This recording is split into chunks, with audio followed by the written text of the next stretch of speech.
Fala, chega junto, cai dentro, fecha comigo e bate de frente. Obrigação! Flamengo só depende de si para ser campeão brasileiro, com o emparceiramento dos placares nesta 25ª rodada. Técnico Rogério Ceni joga a toalha com relação à permanência do goleiro Diego Alves. E Gabigol entra na cola de Zico. Ficou curioso, né? Então te prepara porque a partir de agora é tudo nosso. Mengão vem pisa do ataque, ajeitou, bateu o golaço!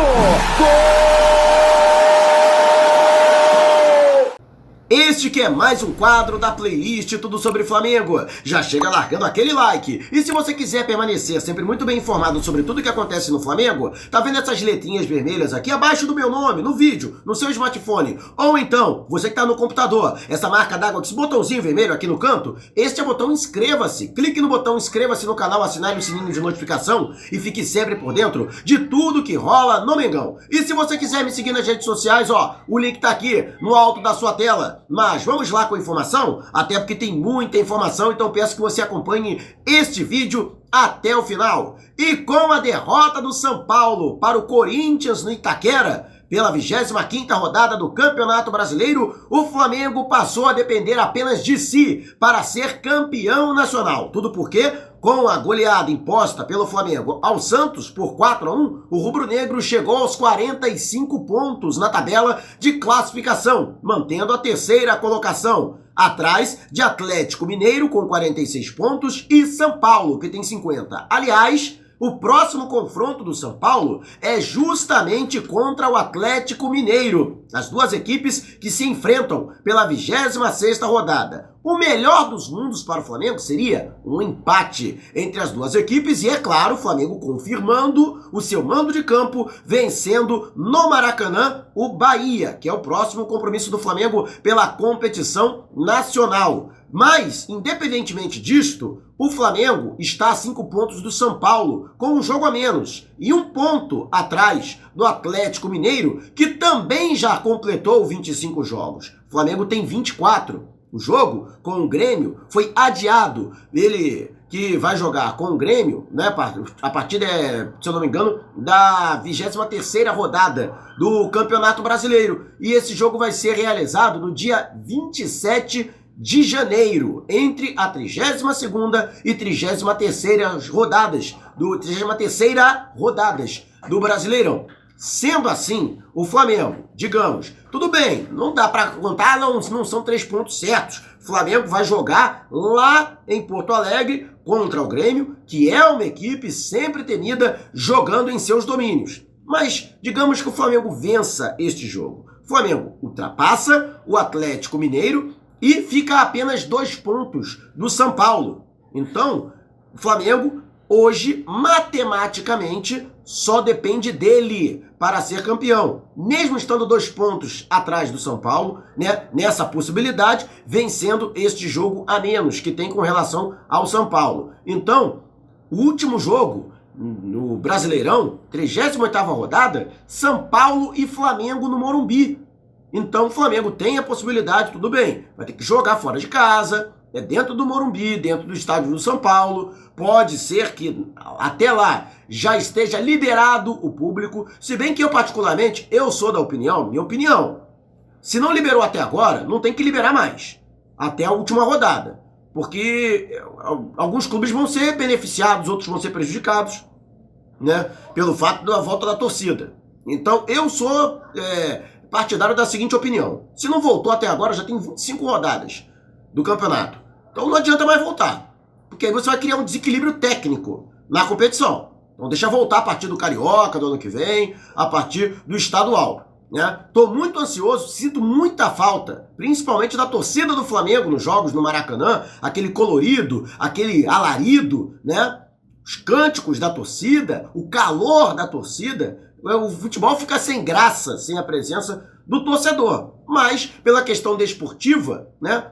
Voltando o público agora, se tivesse voltado, por exemplo, na virada do turno, aí beleza, tranquilo. Mas agora a gente já está avançando, né, no retorno da competição. Então eu sou terminantemente contra isso. Mas a boa notícia é essa. O Flamengo só depende de si para ser campeão brasileiro. Aí você me diz, não, mas olha só, o Flamengo não vai conseguir ganhar todos os jogos daqui até o final da competição.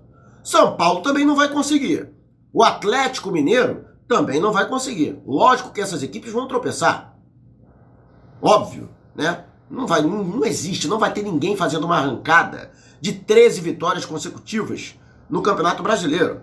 Nem o Flamengo, que foi o ponto fora da curva da história dos pontos corridos, conseguiu isso em 2019. Nem o Flamengo. O Flamengo chegou a ficar mais de um turno, né, sem perder, né, entre a última derrota para o Bahia, né, e depois a derradeira derrota mesmo no Campeonato Brasileiro, na última rodada para o Santos. Beleza. Mas mesmo assim, o Flamengo teve tropeços. O Flamengo empatou com o São Paulo. Ano passado, o Flamengo empatou com o Vasco. O Flamengo empatou com o Goiás. Então o Flamengo não conseguiu 100%.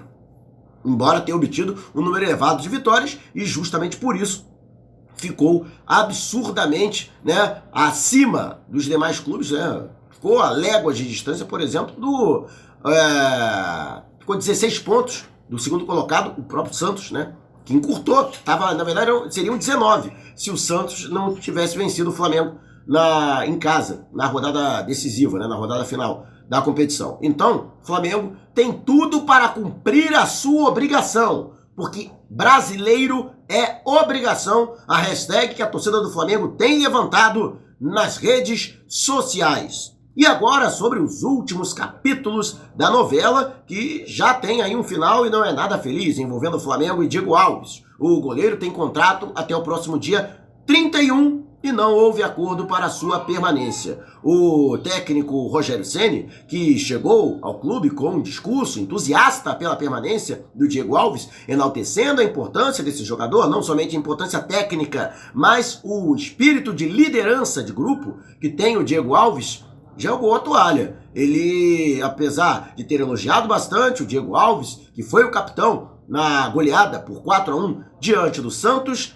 não quis entrar em rota de colisão com a diretoria do Flamengo e deixou a cargo da questão administrativa, resolver pela permanência ou não. Lógico que destacou a importância do goleiro, né, o talento, a capacidade do Diego Alves, mas ele se colocou à margem dessa polêmica que vem acontecendo entre jogador e clube pela sua permanência. Já trouxe aqui diversas vezes, né, as situações que permeiam o Flamengo, as negociações frustradas pela renovação com o Diego Alves. Se você quiser maiores detalhes, é só você buscar nos vídeos que eu já publiquei. Eu gostaria que você, inclusive, se manifestasse nos comentários sobre essa situação do Diego Alves. Quem tem culpa em não renovar? O Diego Alves ou o Flamengo? Diego Alves está valorizando muito? Ou o Flamengo não está reconhecendo a importância do jogador? Qual é a sua opinião? Então, deixe abaixo o seu comentário e vamos partir agora para a próxima pauta, que é Gabigol, ou Gabi, né, como ele quer passar a ser chamado. Com seus 2 gols na vitória por goleada por 4-1 do Flamengo sobre o Santos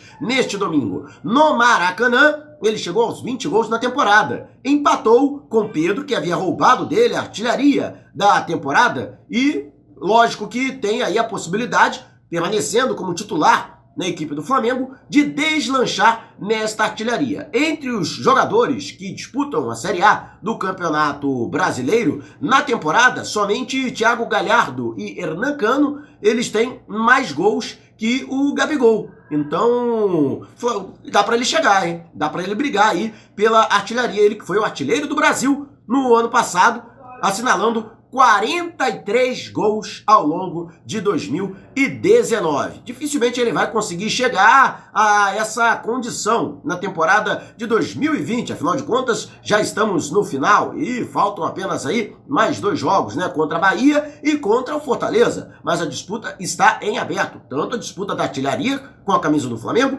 quanto a disputa, né, da artilharia do Brasil. Embora a artilharia do futebol brasileiro, né, do Campeonato Brasileiro, ele esteja já bastante afastado. Mas aí faltam, né, 14 jogos para o Flamengo. Né? O Flamengo tem um jogo a menos que as demais equipes. Então, em 14 jogos, se ele mantiver a média que ele tem, pode fazer aí mais uns 10 jogos. Porque em 2020 ele disputou 30 partidas. Por conta de lesões, acabou ficando afastado de diversos jogos ao longo da temporada, né? Tanto que o Pedro aproveitou e deslanchou. O Pedro, por exemplo, tem 40 jogos pelo Flamengo e marcou os mesmos 20 gols que o Gabigol, que precisou de 10 jogos a menos para chegar ao mesmo número de tentos. Mas se a gente for levar em consideração o número de minutos em campo, aí o Pedro precisa de menos minutos que o Gabigol para fazer cada um de seus gols. A disputa é realmente muito boa. E outra, Gabigol tá brigando aí para conquistar a artilharia do século. Ele já tem 63 gols desde que chegou ao Flamengo. 10 a menos que Renato Abreu, que durante toda a sua passagem pelo clube assinalou 73 gols. Então o Gabigol pode sim alcançar o Renato Abreu, né, até o final do Campeonato Brasileiro e se tornar o artilheiro do Flamengo no século, que seria realmente uma façanha muito grande. E entrar para a história do clube, né? O artilheiro do século XX foi Zico e o artilheiro do século XXI seria Gabigol. Lógico que o Gabigol também tem outras façanhas a alcançar. Por exemplo, o Zico foi artilheiro no Brasileirão em 2 oportunidades e o Gabigol já foi artilheiro uma vez e tem um contrato longo com o rubro-negro até 2025, né? Isso mesmo, são 5 anos de contrato. Mas eu particularmente acho que esse ano não dá para o Gabigol. Seria uma façanha inédita que ele alcançaria também, ser artilheiro em 3 anos consecutivos, né, em 3 edições consecutivas de Brasileirão. Dificilmente ele vai conseguir alcançar essa situação. Se alcançar vai ser muito bom, né? Porque vai com certeza ajudar enormemente o Flamengo a conquistar o título nacional pela 8ª vez em sua história. Mas eu acho muito difícil que o Gabigol consiga brigar diretamente pela artilharia, mesmo ainda faltando 14 gols para o Flamengo na competição. De qualquer forma, né, ele pode sim brigar para igualar o Galinho Zico e dessa forma também conquistar a artilharia em 2 oportunidades com a camisa do Flamengo, se não em 2020, pode ser que em 2021 ele alcance essa façanha. E você, o que acha? Gabigol merece ser o artilheiro? Ou você acredita que Pedro merece ficar com a artilharia? Quem você apostaria para ser o artilheiro do Flamengo na temporada de 2020? Faltam 2 jogos e o Gabigol tem a vantagem de estar entre os titulares. O Pedro, pelo menos é o que deixou bem claro, o técnico Rogério Ceni só entra em caso de ausência de algum outro jogador do ataque, seja por lesão ou suspensão. Qual o seu palpite? E sobre a situação que envolve o Brasileirão, tá mais confiante depois desta rodada de que o Flamengo possa alcançar o título brasileiro? Deixe abaixo o seu comentário. Se você quiser me seguir nas redes sociais, o link tá aqui no alto da sua tela. Também estamos no Telegram. Se você tem o aplicativo, entre no link que está aqui na descrição, acesse o Telegram, entre no nosso canal, se inscreva e passe a receber os links dos vídeos assim que eles forem publicados aqui no YouTube. Parabéns ao Júlio César, que ganhou a réplica da da Taça do Mundo, do Flamengo, da Taça do Mundial, que fizemos o sorteio no pré-jogo da goleada de Flamengo 4-1 sobre o Santos, direto do Maracanã. Entre em contato, Júlio César, com o Jarbas, através do Zap, que está disponibilizado aqui na descrição. E se você não ganhou, não tem problema. Fale com o Jarbas e ele vai arrumar um descontão. Só você dizer que foi o Mauro que te indicou e você também vai poder ter a sua réplica da Taça do Mundial de 1981. Se você tiver precatórios a receber do governo federal, não os venda sem antes entrar em contato através do e-mail que está disponibilizado aqui na descrição. Não saia sem antes deixar o seu like e não vá embora. Tá vendo uma dessas janelas que abriram aqui na sua tela? Então, clique em uma delas e continue acompanhando o nosso canal através de uma de nossas playlists, combinado? Despertando paixões, movendo multidões e valeu, Wagner Serpa, obrigado pelo presente, hein? Este é o Mengão.